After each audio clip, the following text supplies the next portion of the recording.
afternoon and welcome to the October 4th meeting of the Board of License Commissioners. Pursuant to the open meeting law, any person may make an audio or video recording of this public meeting or may transmit the meeting through any medium. Attendees are therefore advised that such recordings or transmissions are being made whether perceived or unperceived by those present and are deemed acknowledged and permissible.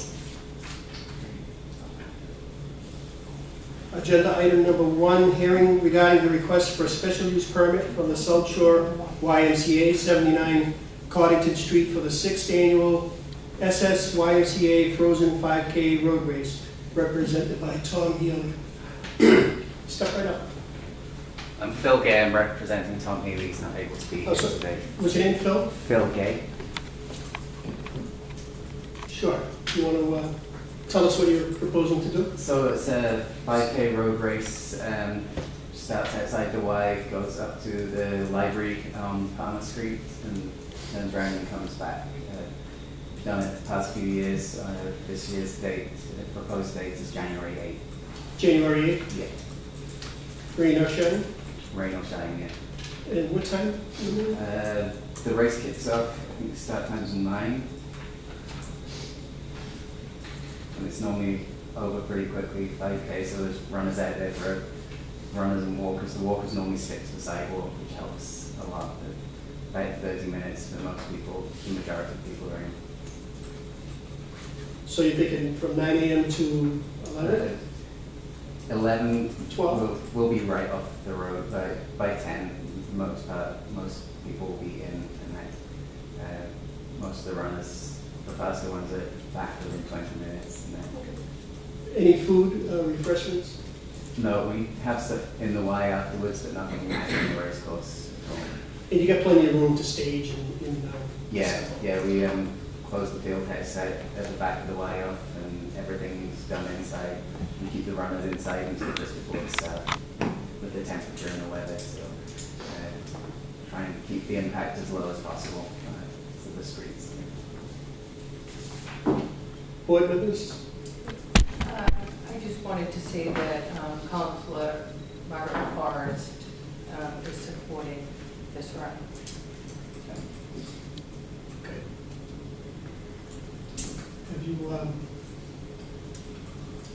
would they need any details, Chief? Or? Yeah, usually they contact, it's now Captain DeBona. Okay. He's the day patrol captain. If you could contact him for traffic assistance or whatever, we usually provide the traffic and the assistance. Yeah, I think Manny and Tom and we work together to get that whole organized. No problem. Anybody from the audience have anything? In that case, I'll ask for a motion. Mr. Chairman, I'd like to make a motion to grant a request for a special use permit in South Shore YMCA 79 Coddington Street for a 6th annual SSYMCA Frozen 5K Road Race, January 8th, starting at 9 a.m., represented by Phil Gay. Motion made and seconded. Hearing regarding the request for a special use permit for the South Shore YMCA 79 Coddington Street for the 6th annual SSYMCA Frozen 5K Road Race, represented by Phil Gay. All in favor? Aye. It's all approved. Good luck. Thank you. You're welcome. Item number 2 on the agenda. Hearing regarding the request of the Woodward School, 1102 Hancock Street, for a 2 one-day wine and malt permits for fundraisers October 13th and November 19th, 2016, represented by Ms. Sarah Hogan. I also have Walter Kubley with me, head of school, headmaster. Oh, yes. So the first event is Thursday, October 13th from 6 to 8:30 p.m. It's an art studio grand opening. It will be held at Western Hall, 20 Greenleaf Street, which is our second building. We expect 100 people, which would be members of the Woodward community and their guests. It's an adult-only event. We'll have an open bar of beer and wine only provided by the catering smith. And I've provided his liquor liability insurance. I also have a copy of tip certification if you need it. And a police detail will be present. We've already called that in. And the second event? The second event is Saturday, November 19th, from 5 to 9 p.m. It's, will be held at our main building at 1102 Hancock Street. It's a joint event between the Quincy High Alumni Association, the North Quincy High Alumni Association, and the Woodward Alumni Association. So essentially, it's a Woodward alumni dance. So it's a throwback to the old Woodward dances, but it's an adult-only event because it's only for alumni. No students will be there. That will be cash bar of beer and wine only, also provided by the Catering Smith. We expect about 200 people, and we will be calling you for police detail. And food will be provided at both. The Woodward School will be hosting both of these, Correct. and the same caterer? Yes. Both for food and for the beverages. So, two different caterers, but same, so it'll be Time Out Pizza for food for both events, and the Catering Smith for the beverages for both events. I know if Drew was here, he would ask you to check with his office as far as the food is concerned, Okay. any special license you may need. Oh, okay. And you may not need it, but just, would you just check with his office? Sure. Audience, anybody from the audience have any comments? Board members? Mr. Chairman, I'd like to make a motion, grant the request of the Woodward School, 1102 Hancock Street, for 2 one-day wine and malt permits for fundraisers October 13th and October 19th, 2016, represented by Ms. Sarah Hogan. Second. Motion made and seconded to grant the request of the Woodward School, 1102 Hancock Street, for 2 one-day wine and malt permits for fundraisers, October 13th and November 19th, 2016, represented by Ms. Sarah Hogan and Walter Hubley, 6 to 8:30 at 23 Leaf Street, 20 Green Street. and Saturday, November 19th at 1102 Hancock Street. All in favor? Aye. 20 Greenleaf, that's across the street, there was the old church. The old Yes. church. Also, for the record, Ward 1 Councilor Margaret Forrest expresses her support too. Thank you. Duly noted. Thank you. Thank you, good luck. Good luck.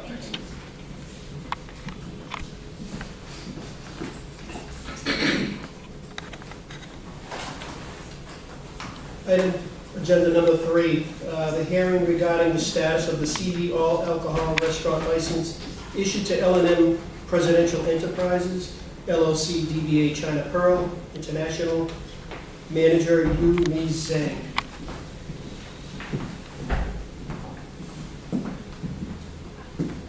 Thank you for coming today. You're here for status hearing. I'm going to turn it over to the police chief.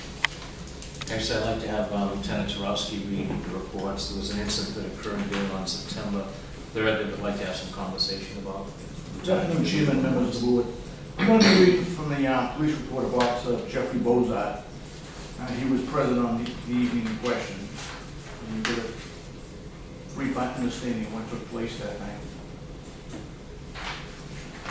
On Saturday, 9/3/2016, at approximately 23:22 hours, Officer Jeffrey Bozart responded to the China Pearl restaurant located at 237 Quincy Ave for a report of a fight where a gun had been shown.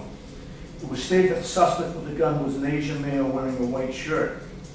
Upon arrival, he observed numerous vehicles exiting the parking lot and stopped traffic to begin checking the occupants of the suspect. Sergeant J.P. Kelly arrived and began assisting him. Additional officers were requested to assist at the front of the restaurant as there were numerous scuffles/fights occurring, and there was a very large crowd of people leaving, at least 200 people. I responded to the front of the restaurant to assist. As patrons exited out the front door, he observed an Asian male with a white shirt, later identified as Alan Hoon, bleeding from the face, trying to discreetly walk out while being assisted by another patron. Wanting to check his well-being, as well as noticing his matching the description of the suspect, I informed Officer Keenan of my observations, who also saw them. And the two of us walked on the side of the building where Hoon had walked in order to speak, on the side of the building where Hoon had walked in order to speak with him.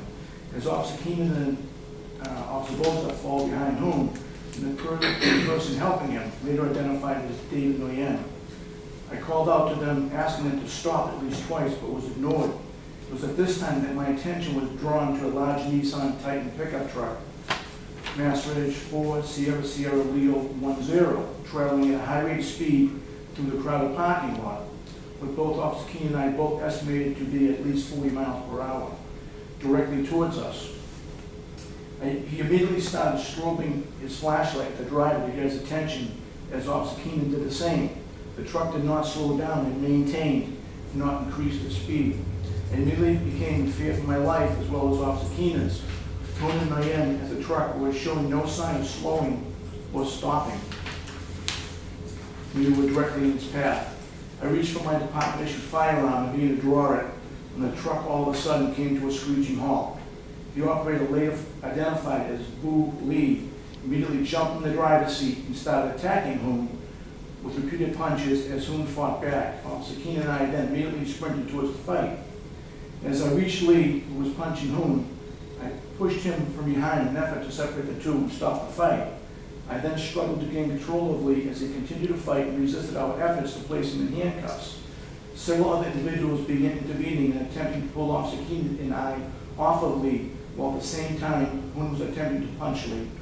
I had to push these individuals away while yelling at them to get back. My radio mic had been knocked free from my shirt as I tried to call for assistance. I was able to get my mic and radio for additional officers. I continued to struggle with Lee and stated police as Lee resisted. I told Lee to stop and get to the ground as Officer Keenan and I attempted to place him in handcuffs. Lee continued to struggle and struck me at least once with his elbow. I was able to force Lee to the ground where he attempted to put his hands underneath his body. Officer Keenan and I were eventually able to get Lee secured in handcuffs. Once Lee was secured in handcuffs, I noticed that Hoon was now fighting with another Asian male. I ran over and began attempting to separate these two. As I was attempting to separate Hoon, the other unidentified Asian male, Tin Trong Mai Nguyen, began attempting to pull me off of Hoon. I yelled at Nguyen to get back and then to physically push him away. Nguyen again tried pulling me off of Hoon as he struggled, and I was forced to elbow him in the chest in an attempt to stop him. Who continued to actively resist me, struck me with his flailing arms more than once. Nguyen then grabbed me from behind as he tried to pull me off of Hoon. Officer Keenan then grabbed Nguyen and brought him to the ground. I was able to place Hoon into handcuffs, and Officer Keenan placed Nguyen into handcuffs as multiple other units arrived. Once the fighting was stopped, I observed Hoon to be bleeding from his face and ear. I also observed Lee to be bleeding from the face. I radioed communications and informed them we needed at least 2 ambulances. Crews of ambulance arrived on scene, but due to the large number of people still present and Lee and Hoon's continued disorderly conduct, it was decided to transport the defendants back to the Quincy police station where they could be medically evaluated. I was later informed that all the involved parties refused medical attention. Mr. Lee was charged with disorderly person, assault by a dangerous weapon, 2 in a motor vehicle, assault and battery on a police officer, and no resisting arrest and affray.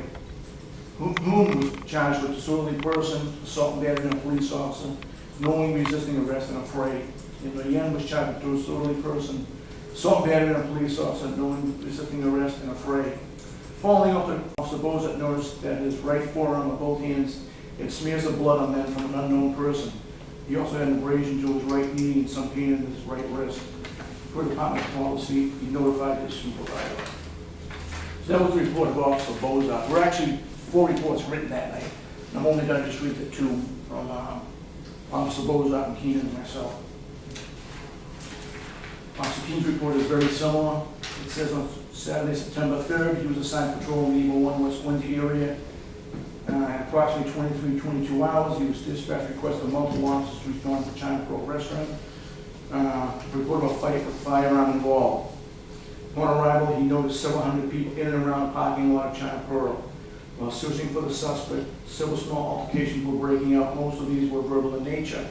He observed a male now known as David Ian assisting an intoxicated male out of the restaurant. The intoxicated male, now known as Alan Nguyen, appeared to have abrasions on his face. He was also having trouble walking. They walked out the front door and headed in the direction of the rear of the building. Officer Bozat and he walked over him in an attempt to assess the extent of his injuries when he observed a large gray pickup truck accelerating towards several people, including Officer Bozat and himself. The car was traveling at least 40 miles an hour. He illuminated his flashlight in an attempt to alert the driver to slow down. At this point, the driver continued accelerating towards Officer Bozak, and Officer King, fearing for his safety, he too drew his department-issued firearm. The car came to a screeching halt. The driver, identified as Lou Lee, jumped out of the car and really began punching Mr. Noon.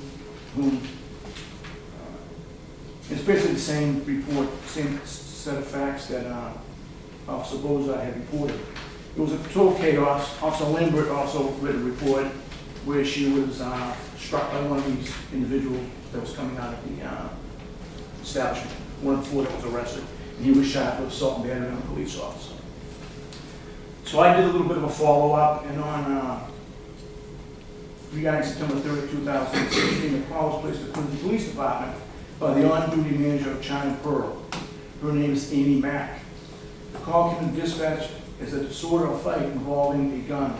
As our officers arrived, they found total chaos, fights inside and outside the establishment. It took 15 Quincy police officers working patrol, which was every county we had in the city, 2 detail officers, and the assistance of 2 Braintree police officers to quell the disturbance. Also responded to this incident with 3 Brewster ambulances. While this was occurring, it left the rest of the city of Quincy unprotected. As a result of this incident, 4 patrons of the China Pearl were arrested for charges such as affray, disorderly person, knowingly resisting arrest, assault and battery on a police officer, and assault by means of a dangerous weapon with a motor vehicle. As a result of this incident, 2 of our officers sustained injuries to their knees, elbows, and wrists, as well as coming in contact with exposed blood from the victims and combatants. This incident may have been avoided had the manager requested a police detail as required by city ordinance. The manager/owner is Brian Moy, who I'm quite familiar with. On August 31st of 2016, while making a routine inspection, I asked if Brian Moy was present because I had not seen him on the premise for a very long time. I was told that he was not because he spends most of his time at the other restaurant in Chinatown. I have come to know Annie Mack at China Pearl, for she is the one present most of the time when I do my random inspections. She's now usually the manager on duty. On September 7th, 2016, at 20:30 hours, I went to China Pearl Restaurant to speak to Annie Mack regarding the night in question. I asked her if she was in fact the manager, and she stated she was. I asked her how long she had been a manager, and she replied 1.5 to 2 years. I asked her if Brian Moy, the owner/manager, comes here. She replied only on Sunday mornings. I then asked her what type of function was going on when the fighting had broken out. She said it was a wedding. I asked her what time the hall had been rented for, and she replied 7 p.m. to 11 p.m. I asked her how many people were present at this wedding, and she replied 600. I then asked her why she did not call for a police detail with such a large crowd. She replied, I was never told I had to get one. I didn't know. I said, so Brian Moy never told you needed to hire a detail for weddings? She replied, no. I then asked her how long it's been since they had hired a police detail. She said when the firemen were here, which I know to be several years ago. I explained to Ms. Mack when a detail was required, when she should call, and what number to call to obtain a police detail. I asked her how often they have weddings there, and she replied just about every Saturday throughout the year. And then told Ms. Mack that I would be calling the owner/manager, Brian Moy, and she was going to as well. On the same day, approximately 20-40 hours, I placed a call to Brian Moy via his cell phone. I asked him if he had spoken to Annie Mack, and he stated he had. I informed him as to what had transpired last Saturday evening, as stated above. He apologized and said that Annie Mack was confused about hiring police details. I told Brian Moy that we had problems in the past regarding him not hiring details, and he told me in the past that he clearly understood. I informed him again, as I have in the past, that he must call for police detail when there is dancing, alcohol, and music. It is a city ordinance. I also informed him again, as I have in the past, that in the event he calls for a police detail, and we are unable to fill it, and he is concerned due to the crowd that a problem may arise, he can either call the police station directly or call my cell anytime, and I'll make sure a police officer swings by at closing time to discourage any problems such as the one that occurred this particular evening. I also explained to him that we have a detail supervisor who checks on details. So even if a detail is called in and goes unfilled, most often the detail supervisor will check that particular establishment for a large crowd and if warranted, he will request the police cruiser to stand by as the function breaks up. Though this will only be flagged by the detail supervisor if it is called in and appears on the detail sheet. On September 8th of 2016, I contacted City Hall and spoke to Susan Clifford. She is the person who does billing for police details. I asked her when the last time a Quincy police officer worked at China Pearl Restaurant, and she stated it was January 31st of 2015. That's a synopsis of what happened that evening. Thank you, Lieutenant. Do you care to respond to any of the reports that the lieutenant just read into the record? Everything that Lieutenant stated is true. Minus a couple facts that Annie had been informed before. There was a little bit of miscommunication as far as protocol, as far as for functions. We have had police details, as the Lieutenant had said, the last one was in 2015. We do certain functions where we make it a higher priority to fulfill that requirement. However, because of the situation, we've taken a little bit more closer look at everything. Where, at the start of the month, we put in all our detail requests for the whole current month. So for all of September, we put in, I think it was 3 or 4 detail requests for the month of September. We have one upcoming for the month of October. And subsequently, each following month, we will be taking the same protocol. My own role has been taken from a different perspective as far as this particular restaurant. Annie has been in works with myself and 2 other potential managers within the last year and a half. It's been a transition period from myself to focus on other aspects of our business. And because of this situation, I am spending more time back at the restaurant in Quincy now to keep a closer eye on these type of matters, these type of events. It was a wedding function where it had the 3 components that require detailing. So we should have put that in. We will be putting them in the future, all the requests. The quote-unquote firefighters that time period, that the last detail that Andy was aware of was, I believe, back in 2013. So we have had detail requests fulfilled, requested on multiple occasions since then. We're not happy about the situation. We actually feel really bad about the injured officers, the quote-unquote chaos that has been ensured. Even the wedding party themselves, they are sad on their special day that there is commotion that happens like this. We've even taken the extra steps of hiring 3 security people that watch each exit and entrance of the restaurant, and also to aid and assist of any type of incidents that happen before police do arrive in case that the police detail is not fulfilled. Moving forward, we do have protocols that are going to be in place. I actually have menus here for our functions that fairly state details are required by law. This is something that we added since this incident, so that way all the guests and patrons will be fully aware that there will be a detail on site, at least requested, definitely. Yu Mingzin right here, she is the manager on file. She is also one of the partners. We are in the process of doing the paperwork to change the manager on file to the right person on the files. You understand the seriousness and why we're here today? Of course, I do. Essentially, just in summation, you had every police car in the city of Quincy tied up for a considerable amount of time. You had 2 officers that had to respond to adjoining town for injury. You had officers pulling their firearms because they were fearful of their safety and the safety of your patrons. We had 4 people arrested, so it was a good night had by all. It was a perfect storm. We're just thankful that nothing more serious came out of it. And I think you could have had you taken the proper steps. What's your capacity? 630. 630 is your capacity? Correct. Okay. So you were under capacity essentially by a few? Okay. We typically don't go over 600. This particular one was actually at 560, and they kept on adding more and more people to their guest list, and we kept on telling them that, we're hitting that point that we can accommodate anymore. They actually requested to go to 620, and we stopped their capacity at 600.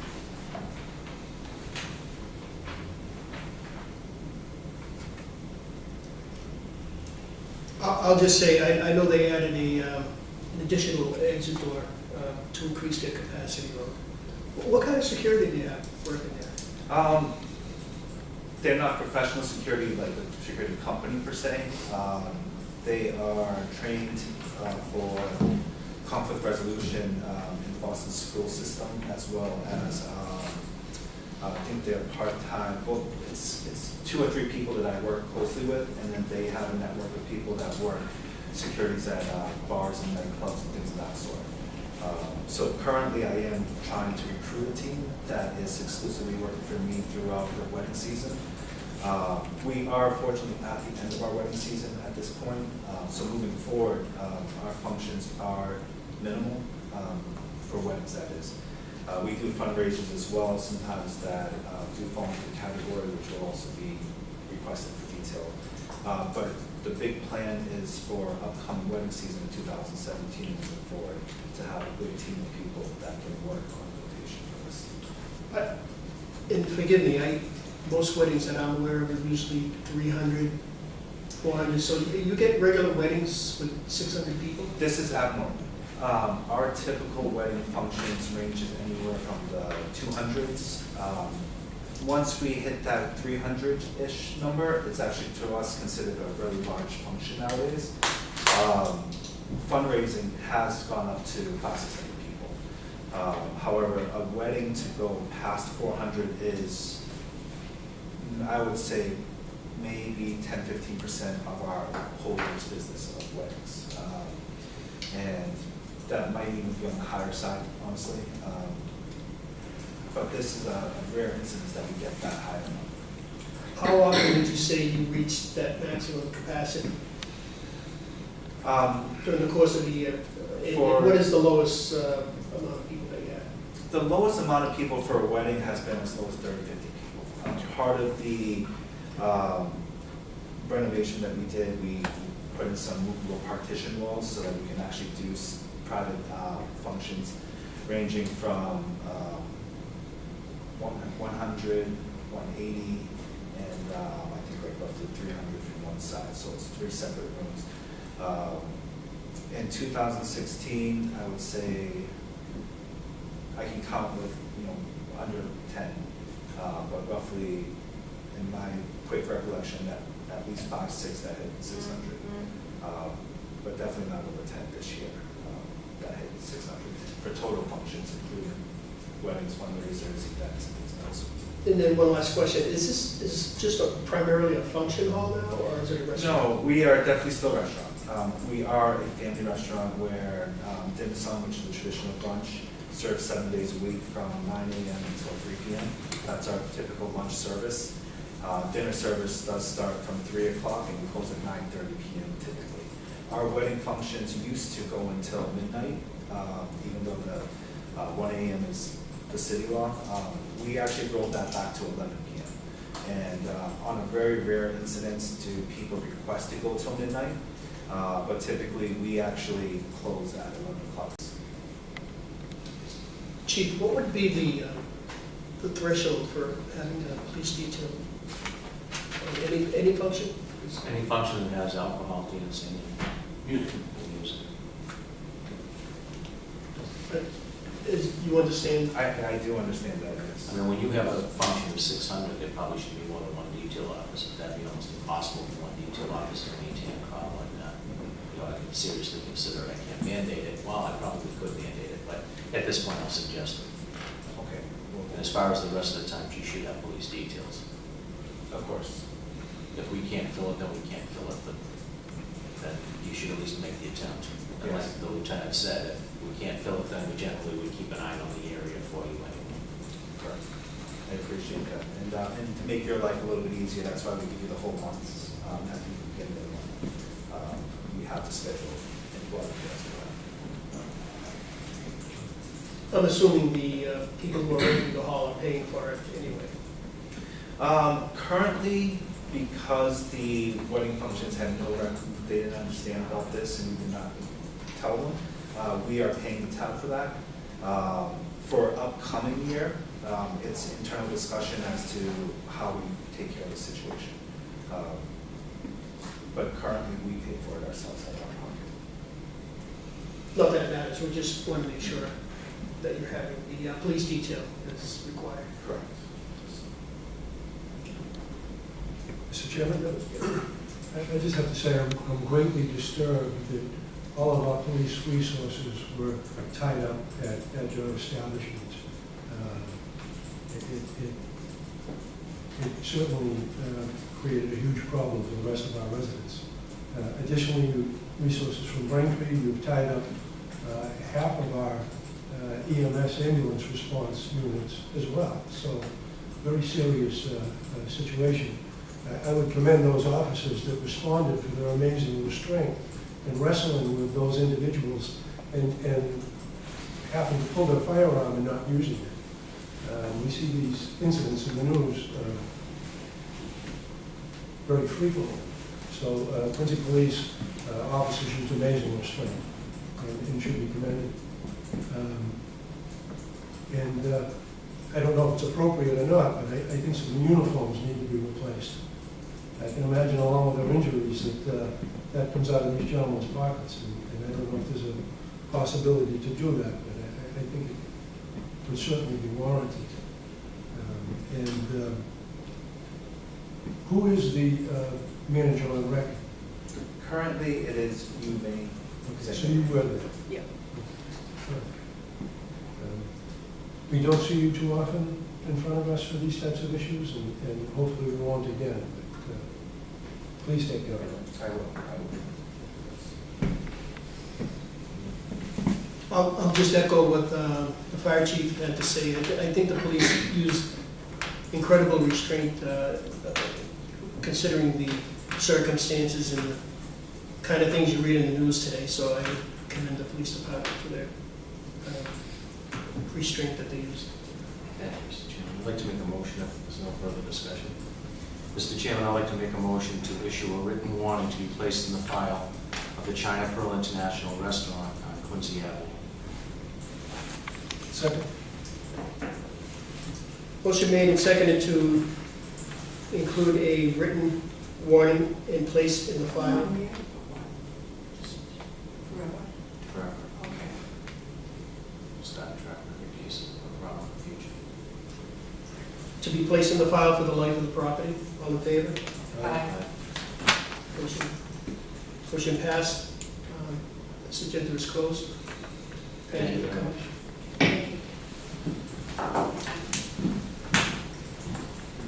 Agenda item number 4, I'll open that up. Just for the record, I met with Yumi, who happens to also be a partner and owner in the Lucky Market across the way. Different item altogether. There's been some neighborhood complaints about some dumpster issues. I met with Yumi out on the site yesterday. She is working toward a resolution. I'm satisfied with that resolution, so there'll be no further action on that matter today. Thank you. Place that on file. And we place that matter on file. I'll send you a written response to that.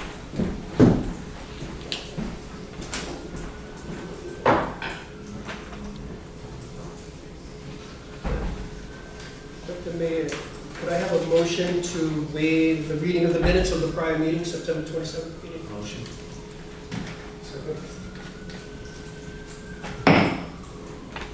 That concludes the license board, the meeting of the license board commissioners for October 4th. Thank you.